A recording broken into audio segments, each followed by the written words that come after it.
Now, economic experts say the inaugural speech by President Bola Tinubu shows that he is ready for governance and to take the nation's economy to another level of development. The kudos comes amid reactions in different quarters by the inauguration speech by the president. In his address, he outlined that he will transform the country's economic fortunes for good through budgetary reforms, viable industrial and fiscal measures, access to electricity, ensuring a single foreign exchange market, and removal of multiple taxation. The Deputy President of the Lagos Chamber of Commerce and Industry, Mr. Gabriel Idahosa, joins me on the show to look at some of these issues and how possible or how feasible they are. Thank you so much for your time, Mr. Idahosa. It's good to have you on the program. Thank you. Let's start with unifying the exchange rate, which remains very important at this time, relating to the story that dollar was sold at 631 at the I&E window, and the central bank maintaining that it's still at 431 or 441 naira. But let me ask you, what do you think, or what are the quick wins with regards to fixing our exchange rate? The disparity between the I&E window, that's the official rate, and the black market rate seems so alarming. Well, you can actually break this down very, very simply. If you have, let's take any market, Lagos, any market, will show the local, and there are several shops, and you go into one shop, you can get a product for 410 naira, and then you walk down some shops away in the same market, you get the same product for 776 naira. So what's going to happen? It's exactly the same product, no difference whatsoever in the two products. So the dollar that anybody sells at 420 or 410 or 440, and the dollar that anybody sells at 776 are exactly the same dollar. Absolutely no difference in the same market. So that just graphically, lays down the issue. That so long as you could keep doing that, you have essentially created a disruption that is self-made. It's not made by anybody. It's not made by any government or foreign partners or anybody. So all the issues we have around arbitrage, about people trying to get cheap dollar and sell it, and a huge parallel market, is just because we decide on our own to sell or allow this same product to be sold at two widely different prices in the same market. The financial analysts and monetary economics can explain it in much more flowery, much more complicated economic analysis. But it is that simple. So that any economy in the world that really wants to drive an organized, planned, predictable economy cannot afford to have what we have with these multiple exchange rates. Well, we are not doing more of export. Yes, the NEPC posted some beautiful figures, I think, for 2022. Many say we can still do better. If we don't export to the level, we won't get much FX. We'll still rely on the regular sources.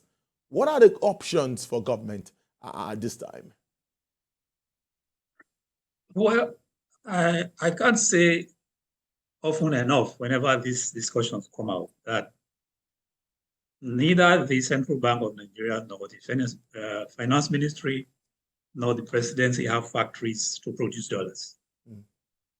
The way any country creates increasing foreign exchange income is by exports. It's that simple. And a wide variety of exports. You cannot afford to be exporting only oil or only gold or only services and expect it to have a stable foreign currency. We need to have a widely diversified export economy. We need to have a lot of participants. Recently, we had an event where just the number of participants in number of registered exporters in Nigeria compared to those in South Africa. In Nigeria, we had about 3,000 exporters. In South Africa, they had about 40,000 registered exporters. So it's just a matter of understanding that the continuous fall in our foreign currency has really nothing to do with central bank, nor the Minister of Finance, nor the government, the presidents. It has to do with how much we as Nigerians are exporting, both in terms of quantities and values. And so the question is perhaps, what can government do to encourage exports, to motivate exports, to facilitate exports? There are a lot of things that can be done. Some have been done already. Recently, the central bank started to support the export terminals around our seaports and our dry ports, which will enable exporters to quickly take their goods out of the country without getting them stuck in the general terminals in Apapa. That is a very big help to exporters. So exporters can now quickly get their goods, because we have had cases where perishable goods like cash had been stuck in our ports for several months before they could be exported. And you can guess what happens when they arrive at their destination. So the federal government, the state governments, even the local governments, government agencies like the Nigerian ports, the CBN, the customs, everybody has to understand that if you want to have a strong Naira, everybody has to be involved in supporting, protecting, promoting exports. Whatever you're exporting, if it's one bag of cashew nut, if it is 50 containers of the same product, the process of exporting must be extremely easy. And exports of processed goods preferably should be encouraged and supported. So you have a whole lot of support you want to give. Infrastructural support, like we are talking about the ports, the roads that take the goods to the ports. Then fiscal support, taxes, incentives that ensure that exporters continue to make profit from their export. Central bank on itself has for the last 2 years offered the rebates, encourage people to get their exports officially documented, and they get extra premium beyond the CBN rates. And then we have the raise to 200 billion, encourage again more and more exporters to expand their volumes. But CBN is playing its part, could do more, but we need to have everybody on board, all arms of government. The private sector ourselves, those of us playing in private sector. Because each time as a manufacturer or as an enterprise in general merchandise, and you say CBN should give us more dollars, CBN should give us more dollars, and I am not exporting, you are not exporting, all of us in the trade community are not exporting, we are all importing, and we are saying CBN should give us dollars. And you really don't stop a minute and say, where is CBN supposed to get these dollars? In the countries with strong currency, a lot of people are exporting, a lot of people are importing. So importing is not the issue. It is how much export activity is going on relative to import activity. Until both activities are of about the same level of intensity, you will always have a declining currency. There's no rocket science to it beyond that. So the government, it's not just the government that can do anything. The private sector ourselves need to do a lot more, investing in export businesses. Let's talk about the industrialization policy, which I know has a lot to do with manufacturers and business people like you at the chambers. What do you think about that move to industrialize? Yes, I think it's the fourth industrial revolution where we talk about this, manufacturers, we all talk about it. But how well are we doing with regards to that? And what do you think this administration can do so that we can expand the manufacturing base, obviously creating more jobs? Well, the industrial policy has not said anything new that does not already exist in one form or the other in government policy. It is the extent to which we want to put a lot of energy. First of all, the issue of power. It's like you want to industrialize, you want to go to war, but your hands are tied. And you are going to war with countries that have 24/7 uninterrupted, very high quality power, to the extent that they hardly need to have generators. Even if they have them, they are just put on standby. And you, in Nigeria, we are competing with self-generation in most cases. So the industrial policy, again, it's not going to ever say something new. It's going to be how fast do we ramp up power supply? How fast do we build the basic infrastructure, rail lines? In industrial advanced economies, you don't carry heavy goods on trucks on very long distances. The trucks are used in advanced economies from the train station to the nearest warehouse or the nearest factory. So you still need trucks, but the trucks are supposed to do very short journeys from the very near train station, maybe 2 or 3 miles. So you have a country like Nigeria that should have a very extensive network of rail lines that go into all cities, all major commercial and agricultural areas. But that is not there. So the industrial policy says you are going to do it, but how fast are we going to do it?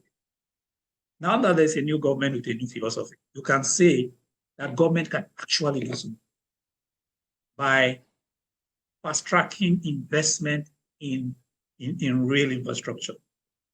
The last government has taken the first step by moving rail lines from the federal list to the concurrent list. So states and government, any government, local governments, state governments can now do rail lines. But at the federal level, we still have a lot of rail lines that are suboptimal. They are not completed. They are under construction. And so long as the federal government wants to use financing from the treasury or from borrowing from other countries to build rail lines, we will still be where we are. Because we can't borrow enough to build all the rail lines we really need in Nigeria, not just 2 parallel lines running from the south to the north. So for us to do that, we need to quickly put in place the equivalent of the Nigerian communication for rail. So the Nigerian Rail Transport Commission that will issue licenses, just as the NCC, Nigerian Communications Commission, have issued licenses to local and foreign investors. And they are all there within and outside the country, willing to build and run these trade lines if they are given licenses. So what this new government can quickly do with the new thinking and philosophy we are seeing is to quickly act on that as fast as the other things we are trying to do now, removing subsidy. We need to quickly open up the rail transport industry to rapid investment by licensing. That will open up that space very quickly. And then we begin to see a new industrial environment where goods and services will be moving across the country very quickly. And you save all the money that we are spending now on trucks that are very inefficient and not only do not carry the goods from factory to consumers efficiently, they damage the roads in the process. So some of those basic things mentioned here and there in industrial policy have been mentioned before, but getting them done is what will be different. That government sees that this is the right decision to make, for example, give licenses to investors in the rail line and quickly does that. So that even the rail lines we have now, the rail line from Lagos to Ibadan, probably have 2 or 3 trips a day. If you give a license for a passenger train operator to bring coaches and a lot more locomotives, we can have 10, 15 trips a day. Maybe every 30 minutes, every 1 hour, you get trains leaving Lagos to Ibadan. And the federal government does not need to invest anything. Just give licenses to people to operate on the existing rail line. You can do that for the Kaduna rail line. You can do that for the Warri Takwe. On the longer standard, the old gauge lines that we have, you can give licenses for cargo train operators to bring their locomotive and coaches and wagons to operate on them. So these are things that can be done now to extract more value from those assets and then give licenses for a lot more people to invest in building a nationwide intensive rail network.